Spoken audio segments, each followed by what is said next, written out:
Ekikangabwa kino kyabaddewo akawungeezi k'eggulu ku kyalo Busimba mu ggombolola y'e Nambaale mu distulikiti y'e Iganga.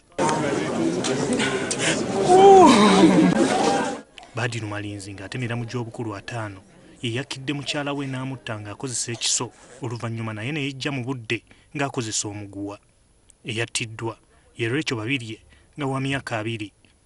Emirambo gya bano gyalabiddwa omu ku balirwana eyabadde agenze mu maka gaabwe. Wabula abatuuze bategeezezza nga bano bwe baludde nga balina obutakkaanya mu bufumbo bwabwe nga na bino okubaawo Babirye abadde yaakadde okuva ewaabwe gy'abadde yaakamala wiiki emu.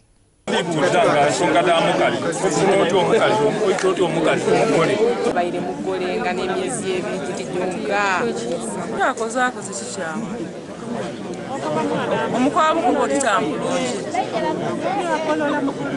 Waliwo abavumiridde ekikolwa ekyakoleddwa Malinzi. Kyamunaife mutuuze munaife kyakoze kikolwa kirungi ino wakiri yandibaire ng'obusungu bumugemenga bwa mukazi yandigobye omukazi yasobola okufuna omukazi ogundi. Twakoze ekintu kirungi wera obusungu bwawo mukazi amalagala bayajja bamulaga ebyamulesa abaana bato.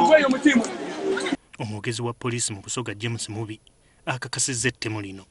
Omukyala ono yali yanoba so abadde yakamukomyawo kati bw'afuna endowooza nti wandibaayo omwami ayagala okumutwala kwe kufuna ebbuba eriyitiridde n'obusungu obuyitiridde n'afumita omukyala ono ku mutwe, oluvanyuma omukyala olw'okufa naye ne yejja mu bulamu bw'ensi. Poliisi eriko n'amagezi geewadde abafumbo singa basoowagana mu maka. Tilisi bw'etambula ojja kuba mu trading center, by the time ojja kuba ng'oyize obusungu bujja kuba nga bukoze eki bukendeire mukubere kwawe abazira wano nti oba ng'okoze ekintu mu busungu ojja kwidukiza ng'omaze era okola ensobi ate ensobi eyo tojja kubataaninga.